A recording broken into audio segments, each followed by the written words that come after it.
What is good, guys? It is the Bluebloods here coming at y'all with another 2-minute drill episode tonight, July 8th, 2021, man. It is a Thursday. We're so excited to have y'all here on the Bluebloods. Before we kick it off, man, let me remind y'all, go check out our interview with Arkansas Pine Bluff offensive lineman, multiple time All-American for the SWAC, man. One of the best offensive linemen in the country. I said it, the country, not just the SWAC, the country. Mark Evans II. It is linked on our page. First video that pops up. Make sure to go check that out right now, man, or right after this video. Man, shout out to that kid. At one of my favorite people to interview, man. Be rooting for him real hard this year. And we got big announcements on the way. I'll kind of plug those later in the episode, but guys, let's get right into it, man. We're back to our Power 5 coverage, and I want to talk a little bit about recruiting. This is a perfect time. We're in July 7th. We're getting down to the critical months in the fall to kind of get these recruiting classes shaped up, start getting commits in. Kids have had a month to visit. There's been a commitment string across the country, just a wave of commitments for everybody across the country. And so kind of led me to start looking at the recruiting rankings and kind of see, man, like there's some real big outliers right now in the country. And I think so I decided to have this episode to point out 3 teams that, listen, I'm not saying they can't rebound. I'm not saying the program's in the trash. All I'm saying is on July 7th, you would like to see these teams not be ranked. All 3 of them are last in their conference. And there are 3 teams that you would be like, man, those 3 teams never finish really outside the top 5 in recruiting for their conference. So let's get into it. We're gonna start with one that I'm not super worried about because they're in with a lot of top prospects. It's just they haven't got a lot of commitments. They only got 3 prospects committed as of right now. That is the Miami Hurricanes. They have the 78th overall class in the composite. They're 14th in the ACC, which this worries me because last year they were 11th overall and had the 2nd highest rated class in the conference right behind Clemson. That's a huge, huge statement, especially with what UNC's doing. Virginia Tech's consistent. Florida State's been on the upswing in terms of recruiting. So for Miami to be outside the top 70, I mean, really outside the top 50 at this point and be all the way in dead last in the ACC really shocked me. Now, the one, I guess, asterisk I'll put next to this class is their average recruit ranking is up above 92, which is a huge jump from last year. But the 3 commits they have are Kamari Rogers out of Mississippi, man. He's the 61st ranked player. This cornerback, he's the 2nd highest rated player in the state of Mississippi. He's a monster. He's going to be a starter on the back end of that defense for a long time. So they hit the A+ landing for them. Then they really clear out one of their bigger needs in quarterback because De'Aaron King's eligibility expires after this year. Ja'Curry Brown out of Valdosta, Georgia, man. This 6'4", 205, top 175 kid, 4-star. This kid's got an arm on him. I really like him. So as y'all know, I write for Fly Warrior Eagle. This was a big target for Auburn at quarterback. He ultimately decided to go down with Manny Diaz in Miami. I think that kid is the future of the quarterback position for Miami. So they get 2 immediate impact starters in this class, and that's really driving up the average recruit ranking. And then they also got a 3-star receiver out of Louisiana. So those are their 3 commits. But I'm looking at this team, and I'm like, man, like, you just had one of your best years in a long time, really. De'Aaron King did a great job leading it. You just had a bunch of players drafted. You had a 1st-round draft pick in Jalen Phillips. Quincy Roche got drafted. Gregory Rousseau got drafted. And it's like, what happened? Like, why? So this is, out of all the schools on this list, this is the one where I put the biggest question mark around. Man, why this doesn't make any sense why they're starting off so slow. Like, this is one of the teams that I thought would come out real fast. They have all the momentum off a very, very successful season in which they were ranked top 10 for over 50% of it. They look good in bowl season. I mean, everything was going for this program. Manny Diaz, his job security is fine. And I thought they really helped their offensive line issue last year. They have big openings in certain spots where they could get some help. They did great in the transfer portal. This team's geared up. I just thought the recruits and the hype surrounding the U again would really drive this recruiting class, and it actually hasn't, which has really, really surprised me in terms of Manny Diaz and the staff. I still think they're fine. I guess they're in the running for multiple recruits. I mean, let's be honest. I mean, Miami's in with the best of them. They're really high on Demario Tolan out of Orlando, a 4-star linebacker. They also got Jacob Hood, a huge offensive tackle, man, 6'8", 350 out of Nashville. Really into it for him. They also got 4-star tight end Jaleel Skinner, man, real hot on the trail for him, man, 4-star to South Carolina. And a big one, too, is another offensive tackle, Daughtry Richardson out of Miami, right out of their backyard in Miami Central. Very warm from him. Now, the one, I guess an underrated prospect is I was kind of like looking through their I guess what recruits they're really targeting is Anthony Lucas, all the way out there in Scottsdale, Arizona. This kid's a 4-star prospect, top 85 prospect in the country, the number 1 player in Arizona. Very high on the Hurricanes. If they can land him and continue to spread out the reach of the U, and I know they're going to dominate the Miami area. They're going to be very good in Georgia and Florida, and they've already reached out to Mississippi and Louisiana. If they can pull a kid like that from Arizona, it's really going to show it's going to flex their muscle in terms of what Manny Diaz is doing for the Hurricanes. So look out for him too. But the Hurricanes are fine, guys. The only thing I'm just concerned about is why wasn't Manny Diaz able to pick up, or continue this positive momentum they had coming out of this past season? That's the only thing that worries me. I think they're going to be fine. There's some commitments on the way that really could swing their way and really rebound this class. But to be sitting dead last in the ACC, it's not a lost cause because it's only July, but I promise you that staff, that fan base, especially if you're listening, let me know, probably wishes you weren't last in the ACC right now. So we'll stay tuned with Miami, but let's get to one that I think is going to be okay, but it's still, this one has the lowest average recruit rating out of the bunch, and that's TCU. Now, I know this is probably one of the bigger stretches in the show because last year they were only ranked 61st and they were 8th in the Big 12, but this is a program that a lot of people have put sleeper potential on. And Gary Patterson's always been able to pull the best out of his recruits that he's gotten, but 79th isn't going to work, and last in the Big 12 isn't going to work. To be last in the Big 12, guys, means you're behind Kansas. I just want to let that sink in. You're behind Kansas. They didn't even have a coach until, May? At late April? And they went through a whole scandal, had a bunch of transfers out. They were able to keep more recruits than you have right now. I don't know what's going on. They did a great job salvaging the class with Zachary Evans last year. But TCU needs to be recruiting better than Kansas. And I'm not asking this program to have a top 20, top 10 recruiting class.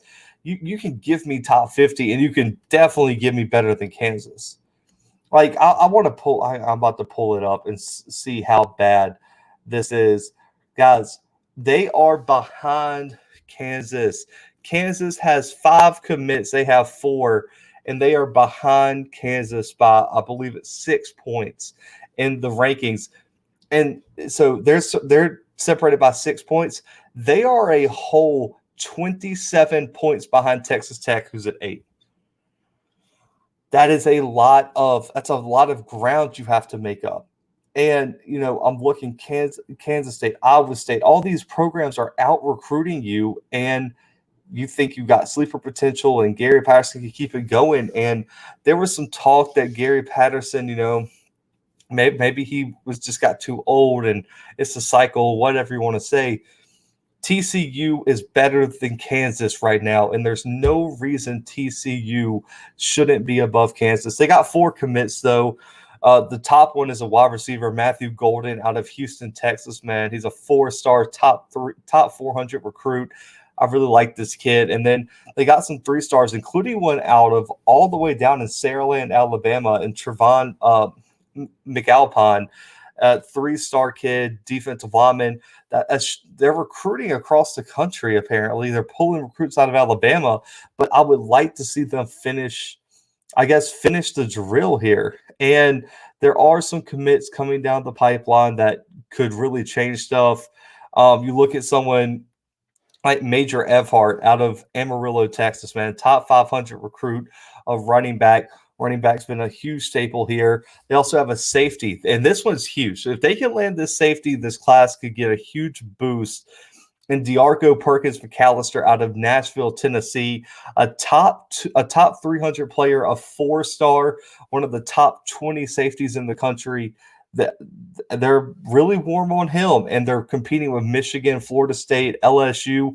If they can pull him and kind of replace that Trevon Merrick position, that will be huge. And they also have Jay Fair, a wide receiver out of Rockwell, Texas, that they should be kind of in the lead for there. So they have prospects coming down the pipeline. It's just I'm looking at Gary Patterson. I'm like, you're this big legendary coach, and you're doing all this great stuff, and you have this long history of success.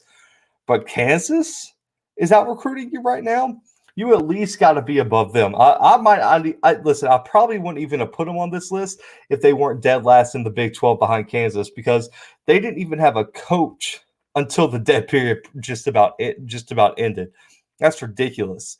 Gary Patterson, you got to do better here. TCU, I think, has some time to rebound, but man, to be behind Kansas is just that is absolutely brutal, guys. I'm not going to lie to y'all. But this last one, man, as we wrap up here, this one's personal. Auburn Tigers, man, 72nd overall. They were outside the top 80 as of like yesterday, and they're last in the SEC right now. They got 2 commits in 2 days. One doesn't even count to their rating, but it was the number 1 kicker in the country in Alec McPherson. And they also got a commitment from 3-star Michael Riley Ducker, a tight end out of Nebraska. It was a huge get, honestly, for the Tigers as they beat Iowa and Iowa State, the kind of tight end use, especially with Charlie Kohler over there at Iowa State. So huge get there. But they got 5 commits. You're sitting at last in the SEC in July. And you fire Gus Malzahn for mediocrity, but Gus Malzahn is a damn good recruiter. And you can't really say otherwise because his results speak for themselves.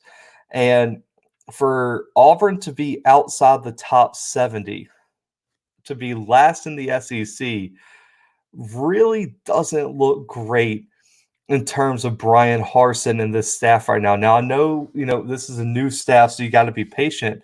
They're in a lot of competition, but they've missed on a bunch of big prospects that, I thought that if they could land, the story would be different. They got Holden Griner out of Savannah, Georgia, quarterback. He's a very high riser. He's rose in, I think, the last 247 updates.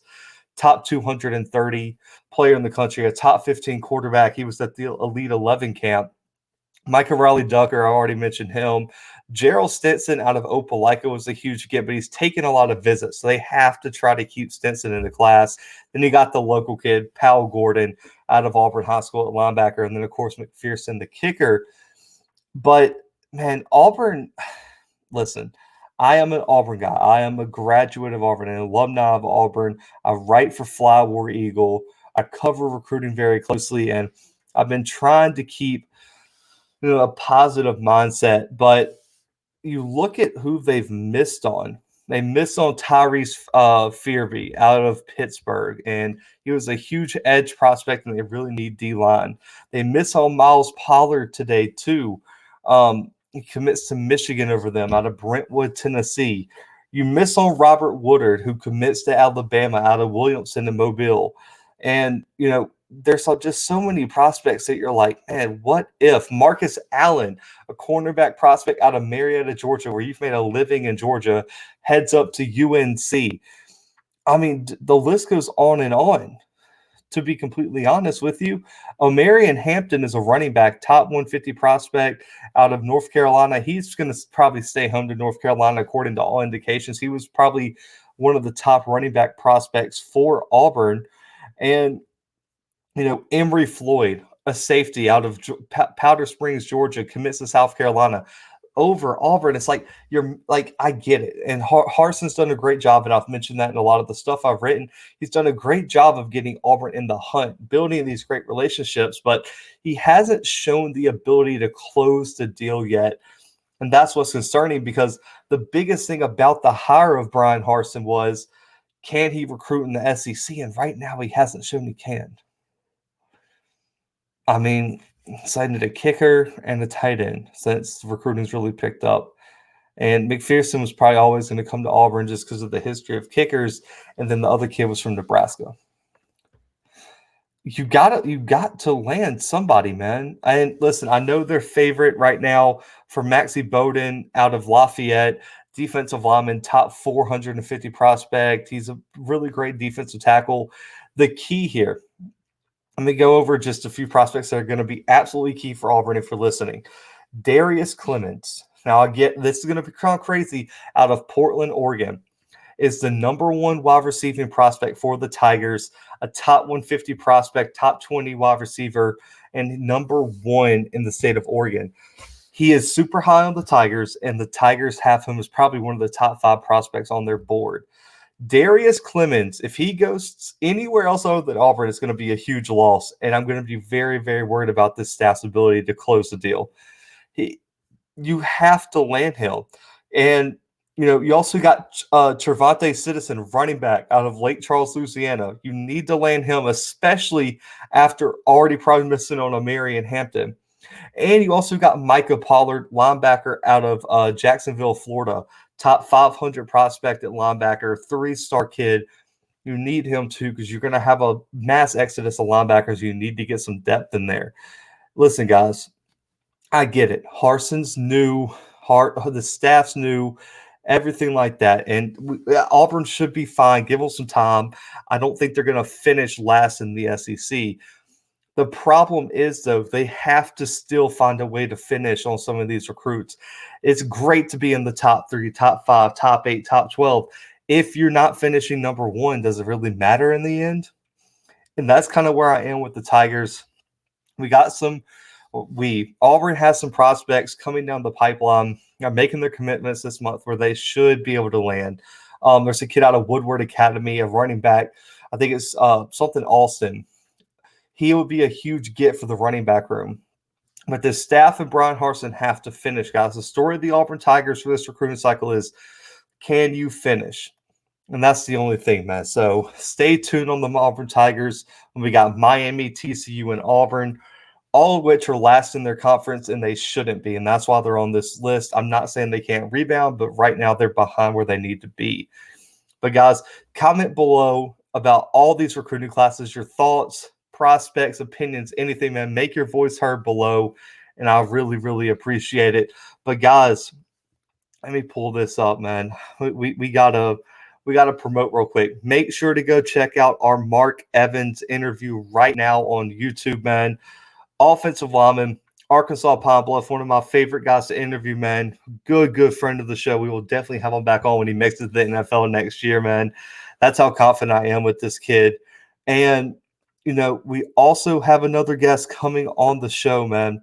And I'm so excited. Christopher Edmonds, Samford defensive back, FCS All-American, voted one of the best DBs in the FCS. Will drop Friday morning, 7 a.m. like always, right here on our YouTube channel. So make sure to check that out too. And I'll give y'all a hint. We got a Jacksonville State player coming on Monday. All-American defensive back. That's all I'm going to say. I'll announce his name later. And there might be something to work with with another All-American from McKinnell State. So make sure to tune in. Subscribe now, guys. I appreciate y'all tuning in.